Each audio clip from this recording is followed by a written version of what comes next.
Estar nesse momento. Uma alegria muito grande, meus irmãos, estar aqui mais um dia do Senhor com os meus irmãos.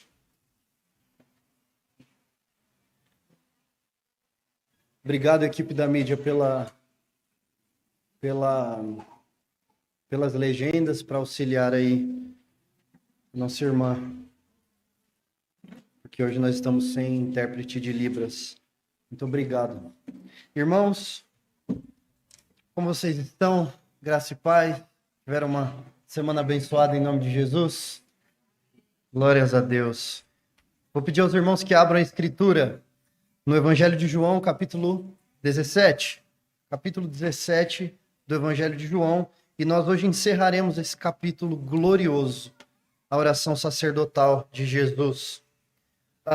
Hoje, meus irmãos, como nós estamos encerrando esse capítulo ele tem um todo muito coeso.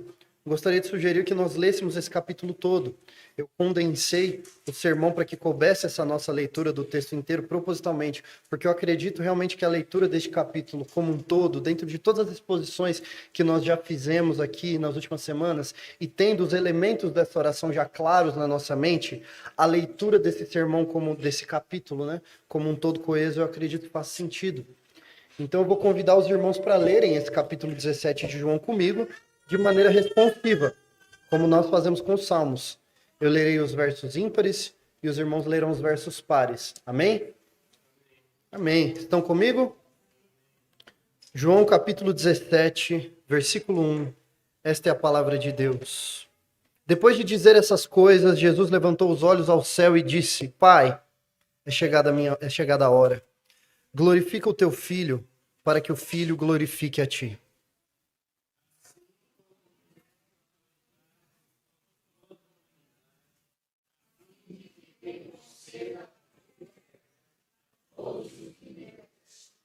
E a vida eterna é esta, que conheçam a ti, o único Deus verdadeiro, e a Jesus Cristo, a quem enviaste.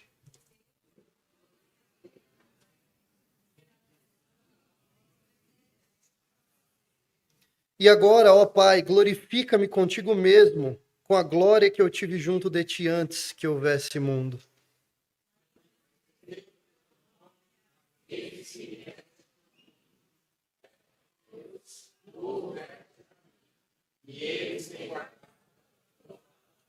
Agora eles reconhecem que todas as coisas que me tens dado provêm de ti.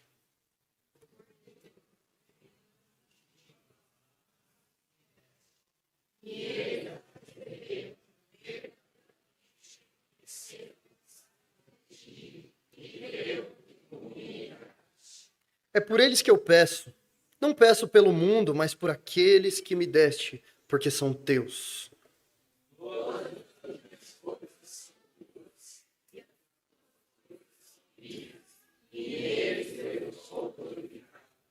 Já não estou no mundo, mas eles continuam no mundo, enquanto eu vou para junto de ti. Pai, guarda-os em teu nome que me deste, para que eles sejam um, assim como nós somos um.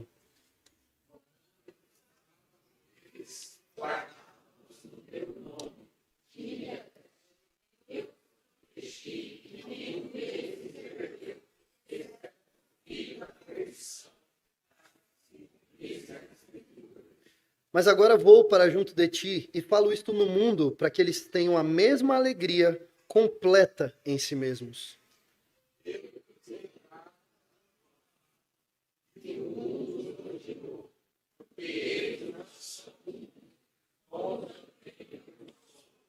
Santifica-os na verdade. A tua palavra é a verdade.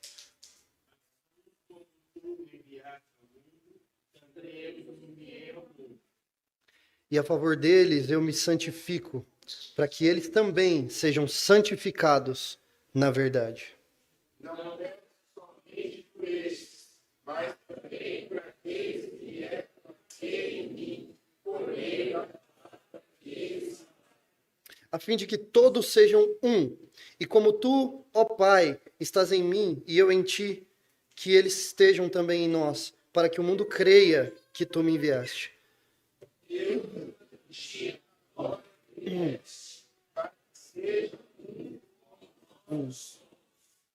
Eu neles e tu em mim, a fim de que sejam aperfeiçoados na unidade, para que o mundo conheça que tu me enviaste e os amaste, como também amaste a mim.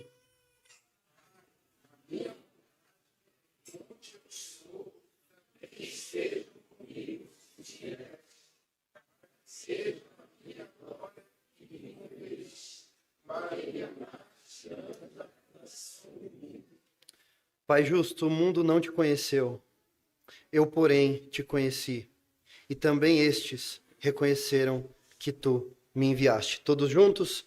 Eu lhes fiz conhecer o teu nome, e ainda o farei conhecer, a fim de que o amor com que me amaste esteja neles, e eu neles esteja. Vamos orar?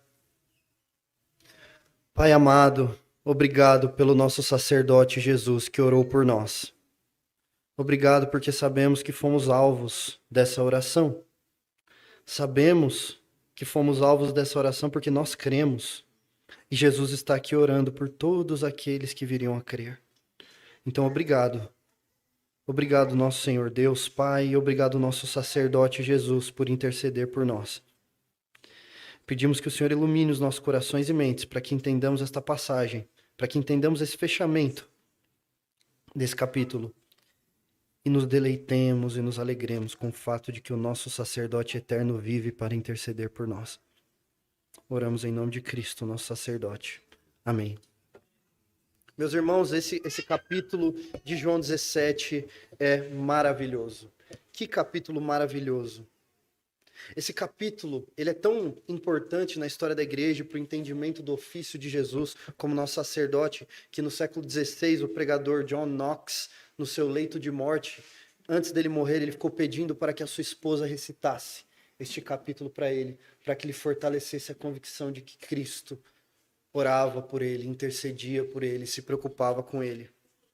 Nós expomos já esse texto 3 vezes, nós expusemos esse texto 3 vezes, já falamos blocos desse texto, e a nossa ênfase hoje será a partir do versículo 20 e até o final do capítulo.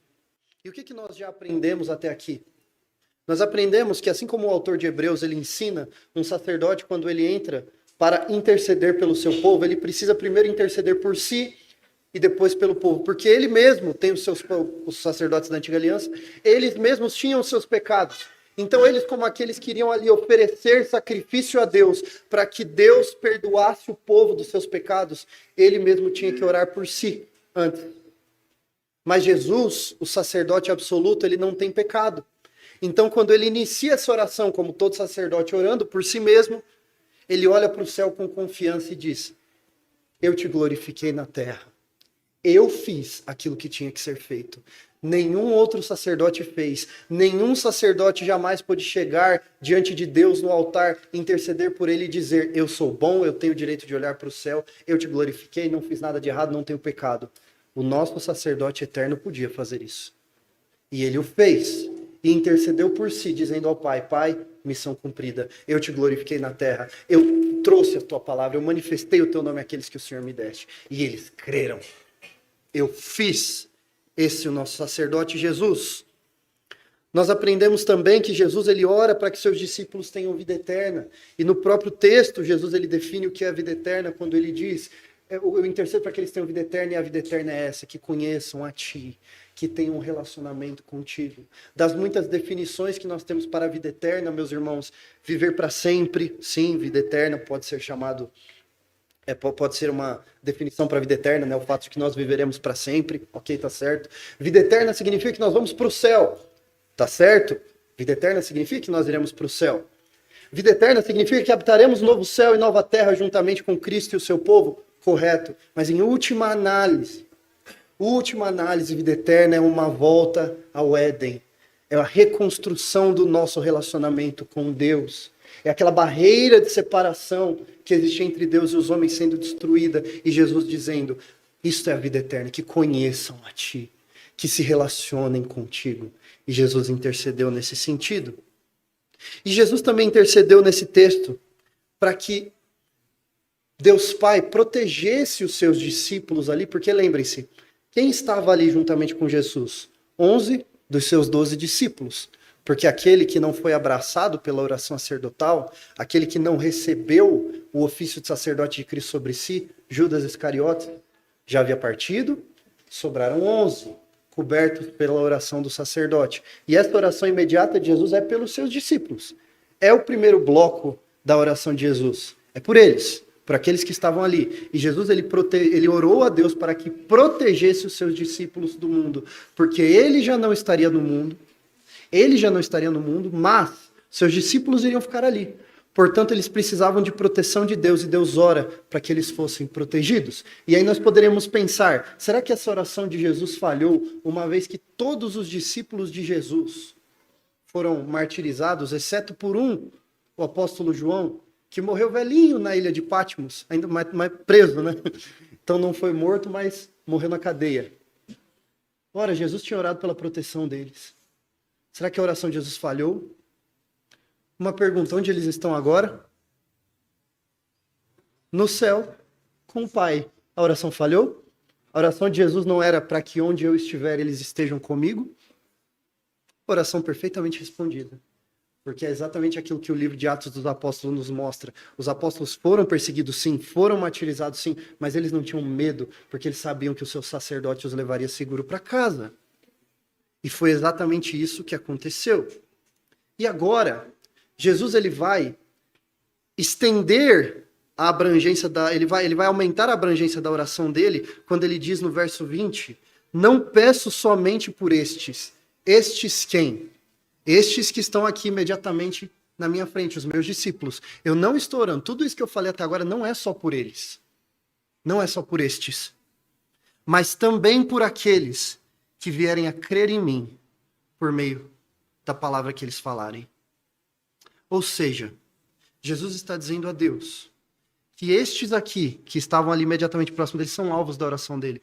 Mas aqueles que estavam ali pregariam a palavra, ensinariam aquilo que Jesus tinha para ensinar, e pessoas creriam no que eles haviam falado. Como aconteceu no primeiro século, não foi? Os apóstolos saíram, pregaram a palavra e pessoas creram. Essas pessoas que creram, saíram, pregaram a palavra e outras pessoas creram. E aí essa terceira geração creu, saiu, pregou a palavra e mais pessoas creram até que o evangelho ele se estendeu de Jerusalém para a Judéia, depois para Samaria e até os confins da terra. E sabendo que pessoas creriam, pessoas de todo povo, tribo, língua e nação creriam, Jesus então ele ora, não somente estes aqui, mas todos os que vierem a crer na palavra que eles pregam. Irmãos, nós aprendemos muito com Jesus a respeito de oração, não é? Jesus ele é o nosso paradigma da oração, ele ensina a nós como nós temos que orar no Sermão da Montanha. Lemos que ele se retira em diversas ocasiões do seu ministério para estar a sós com o Pai e orar. Mas você já pensou na oração de Jesus dessa perspectiva de que Jesus aqui neste cenáculo, ele orou por você? Ele estava intercedendo por você, assim como João 10 diz, o bom pastor conhece as suas ovelhas pelo nome. E ele chama, e elas escutem. E elas escutam. Então vocês imaginem, por exemplo, Deus, o Senhor Jesus orando naquele cenáculo. Deus, Pai, proteja Wilson, a Camila, a Letícia, a Keila, o Noah. Pai, que a Rose, a Lorena, a Daiane, a Aline e o Leonardo conheçam a Ti, o único Deus verdadeiro. Eu manifestei o Teu nome ao Salustiano, a Sofia, a Raquel, ao Lucas, ao Caio, e eles creram que o Senhor me enviou. Pai Santo, guarda a Manu, a Tati, o Newton, a Maria de Lourdes, a Aurora em Teu nome. Santifique a Igreja Batista Reformada em Cotia na verdade. A Tua palavra é a verdade. Que coisa linda imaginar que Jesus nos citou naquela oração, não é mesmo? Nós éramos ali alvos da oração do nosso sacerdote. E por isso hoje, meus irmãos, nós estamos aqui. Temos vida eterna, somos salvos e temos comunhão com os nossos irmãos. Que coisa maravilhosa.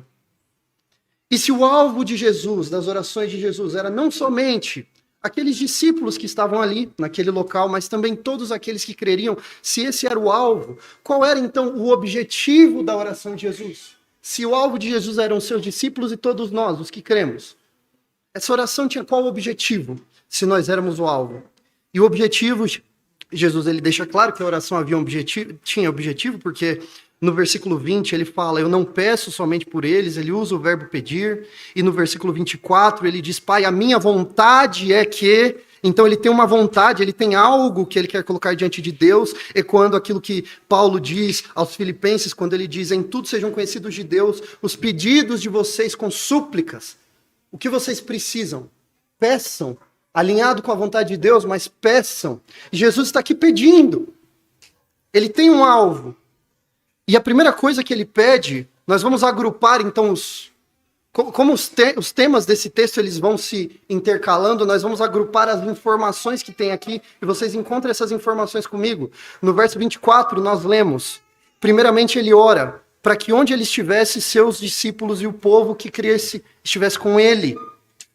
Que onde eu estou, eles estejam comigo. É o que diz o verso 24. E se esse é um dos objetivos da oração de Jesus, a primeira confiança que nós temos que ter como alvos, como pessoas que foram lavadas por esse sacerdote e que são objeto da oração desse sacerdote, é a certeza de que nós estaremos com Cristo. Estaremos com Cristo quando fecharmos nossos olhos. E temos a certeza, pelo que Paulo falou, que é infinitamente melhor estar com Cristo. Não é mesmo? Jesus orou por isso. E ele disse isso aos seus discípulos, na casa de meu pai há muitas moradas, não se turbe o vosso coração, eu voltarei para que aonde eu estiver estejais vós também. E ele está orando, Pai, essa é a minha vontade, eu quero que eles estejam comigo, eu quero esses irmãos comigo. Então nós temos essa confiança, Jesus desejou ter-nos com ele como objetos da sua salvação, e estaremos com ele, para a glória de Deus. A segunda coisa que nós vemos também no verso 24 é como Jesus, ele pediu ao Pai que eles vejam a minha glória, que vejam a minha glória. Esse texto fala em diversas ocasiões a respeito de glória.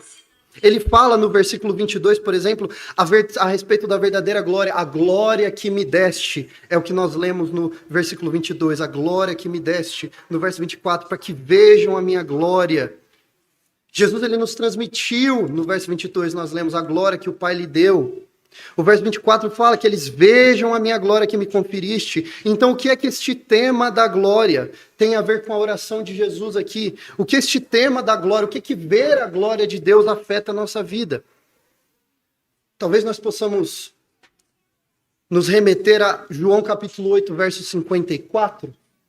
Quando Jesus em João 8, 54 diz... que Jesus respondeu àqueles que questionavam seu ministério, se eu glorifico a mim mesmo, a minha glória não é nada. Quem me glorifica é o Pai, o qual vocês dizem que é o Deus de vocês. Então Jesus ele diz àqueles que questionavam seu ministério que ele como filho não glorifica a ele mesmo, mas que é o Pai quem dá glória a ele. Mas quando nós vamos na oração de Jesus, aqui neste capítulo em que estamos, João 17:4, nós lemos Cristo falando o contrário para o Pai, dizendo, eu te glorifiquei na terra. Então percebam como o Pai dá glória ao Filho, o Filho dá glória ao Pai. O Pai atribui esse valor ao Filho, o Filho atribui este valor ao Pai. Nós aprendemos a respeito do ministério de Jesus que a obediência ativa de Jesus, todas as coisas que ele ativamente praticou dentro daquilo que o Pai o mandou fazer, fez com que Deus Pai o exaltasse sobremaneira, tornando Jesus alguém digno de glória, porque ele glorificou o Pai. E ainda nós lemos que não só o Pai glorifica o Filho glorifica o Pai, mas no versículo 10 de João 17 nós lemos, todas as coisas são tuas, todas as minhas coisas são tuas, e as tuas coisas são minhas, e nesses que o Senhor me deu, eu sou glorificado. Então existe um pai que dá uma ordem ao filho, o filho, por honrar o pai, por glorificar o pai, ele obedece esta ordem, e a ordem é o que nós lemos em João 6, que ele não perdesse nenhum daqueles que o pai o havia dado, esta era a ordem, que ele viesse para salvar o seu povo. Ele vem, e quando ele cumpre essa missão, portanto, ele recebe da parte de Deus glória. Ele recebe da parte de Deus glória pela sua obediência, pela sua santidade e por ter feito o que Deus Pai ordenou, salvado aqueles que o Pai havia elegido antes da fundação do mundo. Então, Deus Pai glorifica Deus Filho, porque Deus Filho glorifica Deus Pai. E na obra de Deus Filho, a saber, a salvação do seu povo, Deus Filho é glorificado. Glória do Pai para o Filho, glória do Filho para o Pai. E nós, o povo, os despojos de guerra que Jesus coletou quando ele derrotou os principados e potestades nas regiões celestes, nós rendemos glória ao Filho. Então nós, eu e você, nós somos o resultado, a nossa salvação é resultado da obra do Filho. E o Filho recebe glória por causa dessa obra.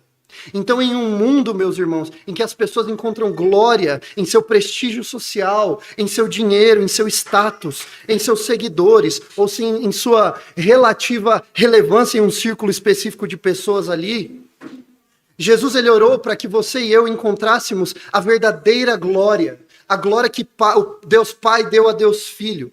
A glória de ser um filho de Deus, de ser servo de Deus, assim como Jesus disse aos 70, quando os 70 estavam muito felizes porque estavam conseguindo expulsar demônios, e Jesus diz a eles que a verdadeira alegria não era para ser encontrada ali, mas no fato de que o nome deles estava no livro da vida.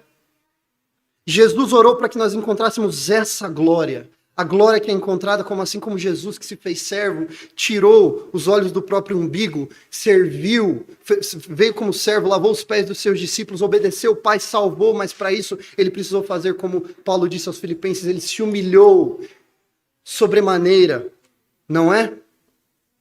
Você encontra glória, você encontra bem-aventurança, alegria em fazer o que Jesus fez. Não é no seu próprio umbigo, não é no seu próprio prestígio, na sua vida profissional, no seu dinheiro, na sua relativa relevância.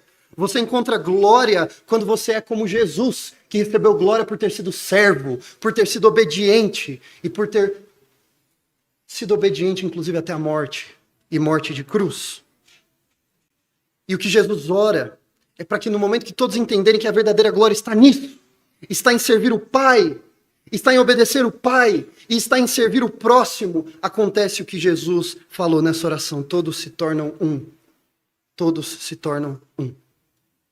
Mas uma outra coisa, e até um pouco engraçada que Jesus ora, ainda no verso 24 ele pede para que nós saibamos que o Pai o amou. Ele pede, para que vejam a minha glória que me conferiste, porque me amaste antes da fundação do mundo, não é? Meus irmãos, de que nos adianta saber que Deus Pai amou Deus Filho? Em que isso afeta a nossa vida prática? Saber que Deus Pai amou Deus Filho antes da fundação do mundo? Pode parecer que não, mas isso é importantíssimo para a nossa vida prática.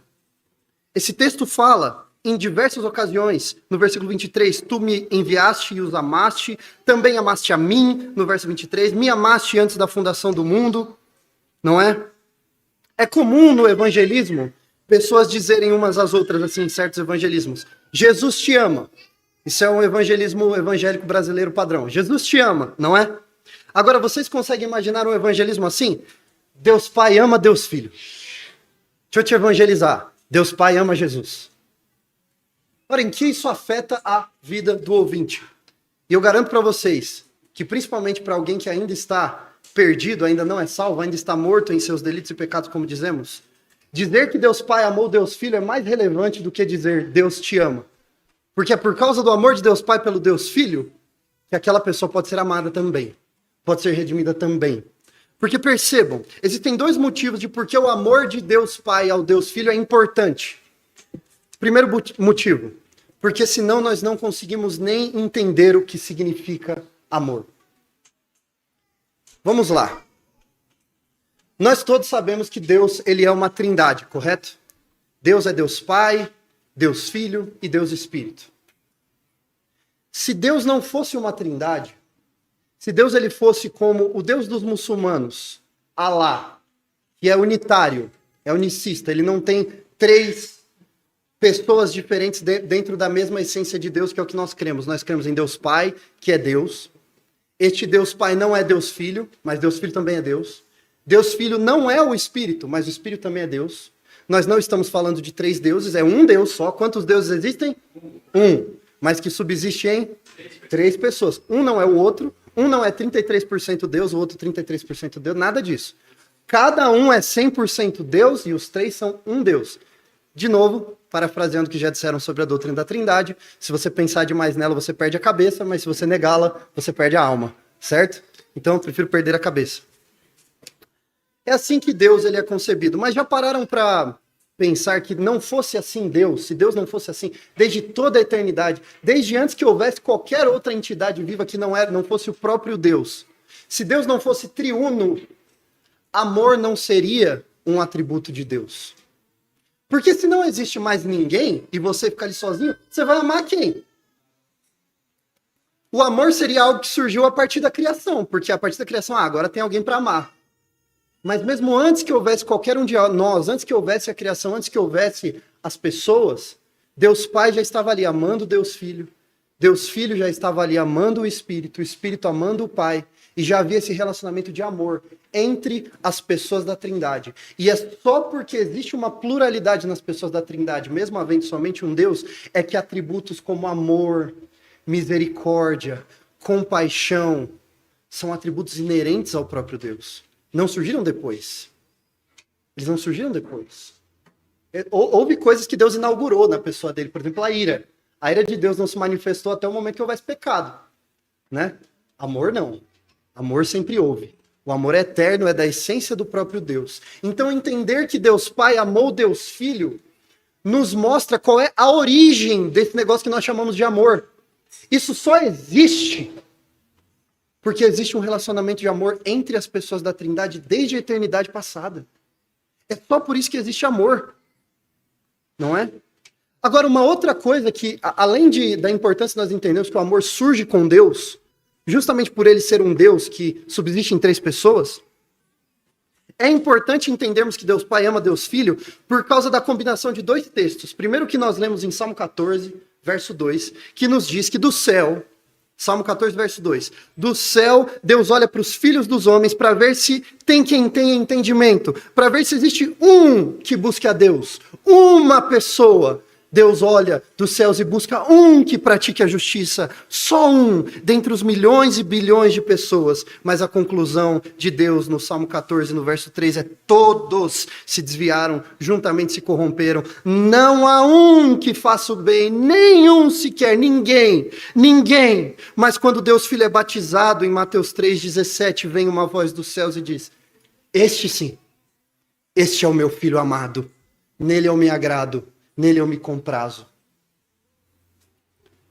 Você que é crente em Cristo Jesus, se você tem a confiança de que Deus Pai ele te ama e Ele ama mesmo, isso só acontece não porque Ele olhou para o céu e viu você, e você era muito digno de amor, mas é porque Ele amou a Deus Filho. E aí por amar Deus Filho, Ele te deu a fé no Deus Filho. E por ter fé no Deus Filho, Ele ama você. Vejam a importância de entendermos que Deus Pai ama Deus Filho.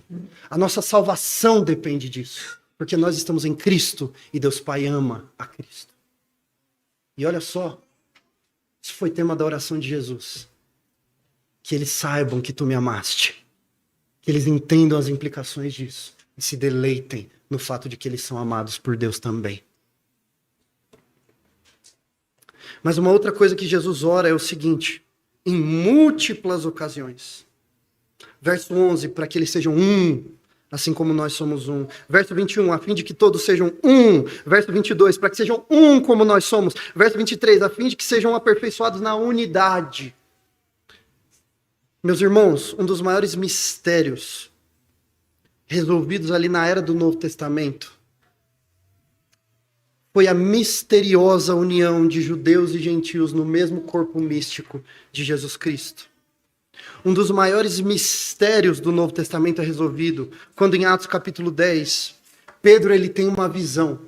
E o apóstolo Pedro, nós lemos em Atos 10, a partir do verso 11, que ele viu o céu aberto e viu um objeto como se fosse um grande lençol que descia do céu e era baixado à terra pelas quatro pontas, contendo todo tipo de quadrúpedes, répteis da terra e aves dos céus. Todo tipo de coisa que havia sido proibida na nação de Israel pelo próprio Deus para fazer uma distinção entre o povo de Israel e as nações gentílicas.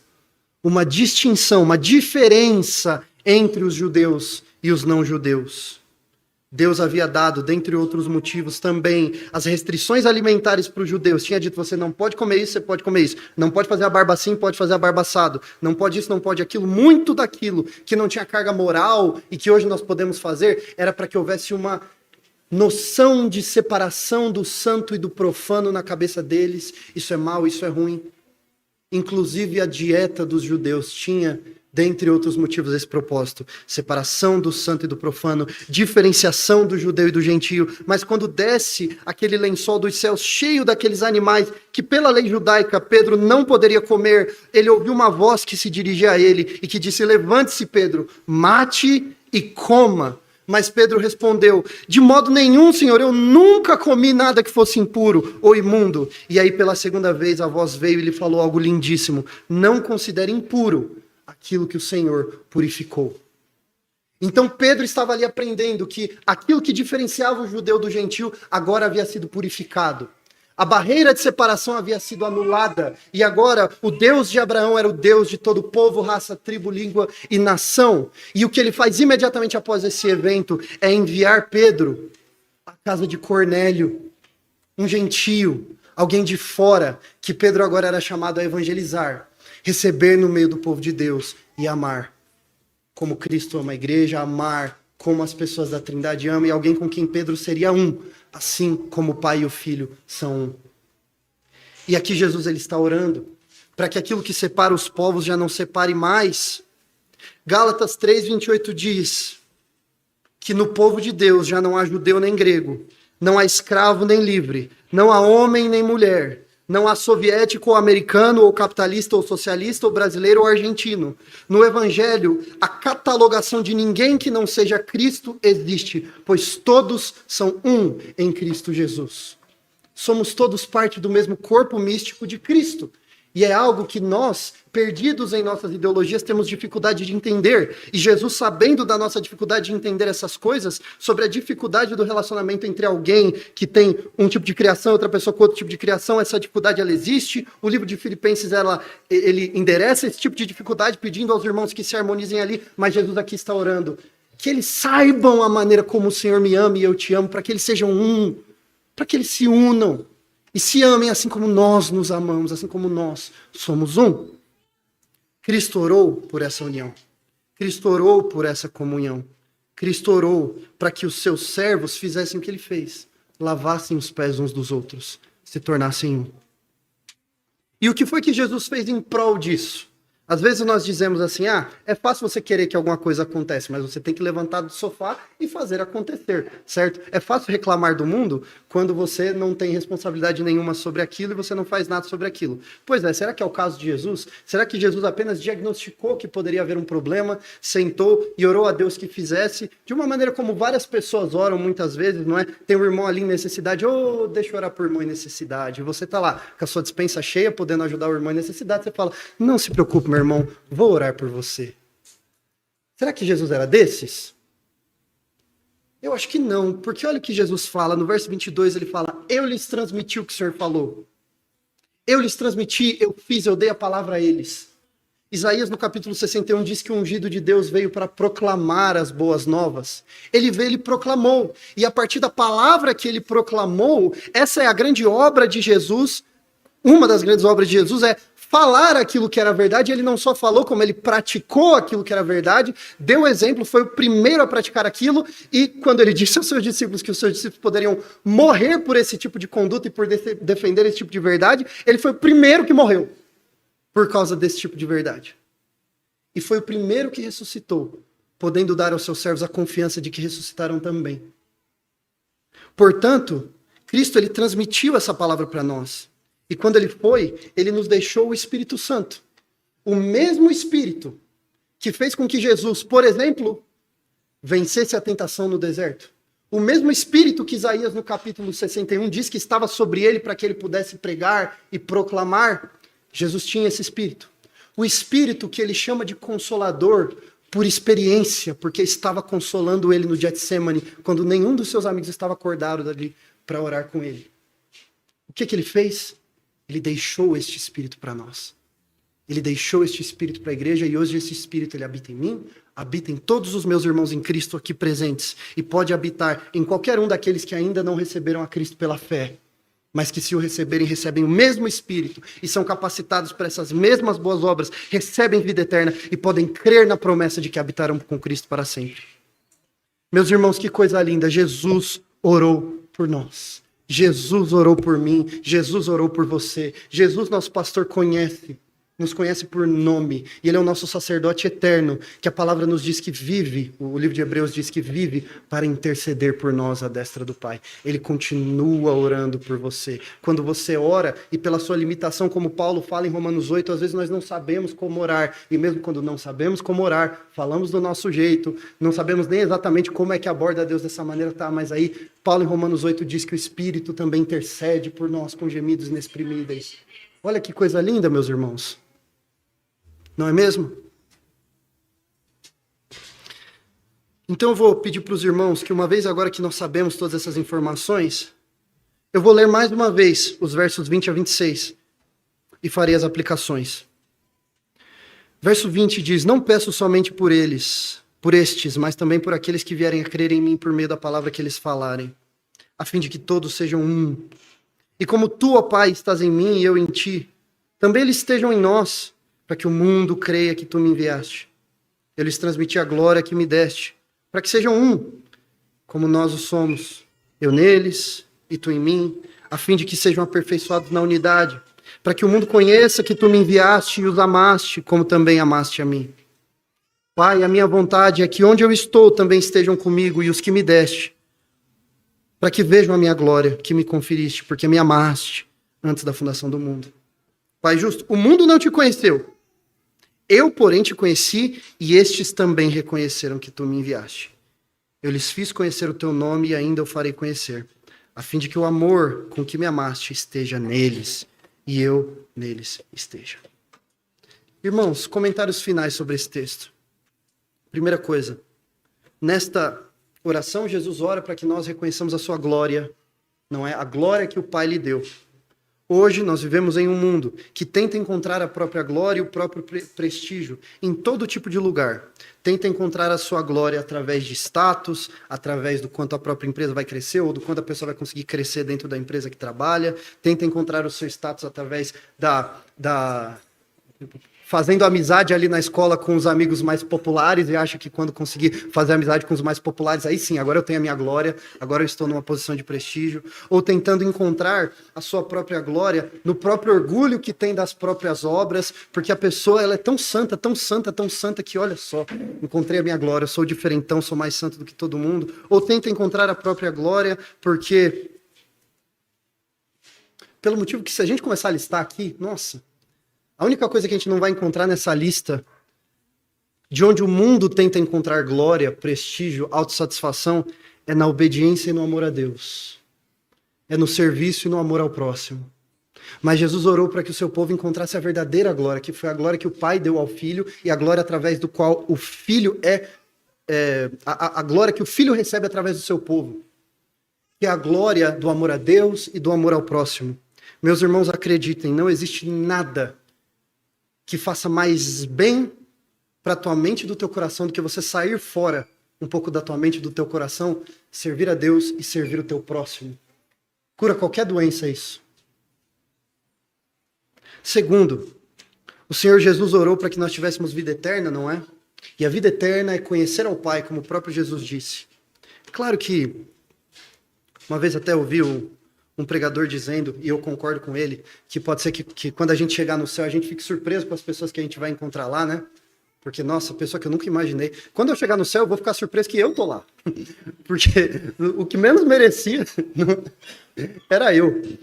Mas é muito interessante porque nós podemos pensar no céu ou no novo céu da nova terra da perspectiva de toda a beleza que o livro de Apocalipse ele descreve, com todo o ouro, né, todas as decorações, aquela arquitetura perfeita, não é, da Nova Jerusalém, que é um cubo perfeito, não falha em nada e tal, e nós podemos olhar para a beleza disso, mas não existe nada que traz mais beleza e carga de ansiedade, uma boa ansiedade a respeito do novo céu e da nova terra, do que aquilo que Jesus define como vida eterna aqui, que é conhecer ao Pai.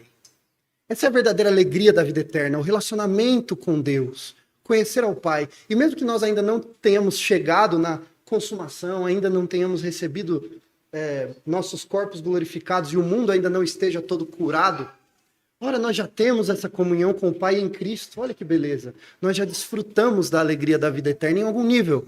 quando você entra no teu quarto, dobra o teu joelho e ora, e sabe que pelo Espírito o Pai te escuta, você está desfrutando do benefício da vida eterna, relacionar-se com o Pai.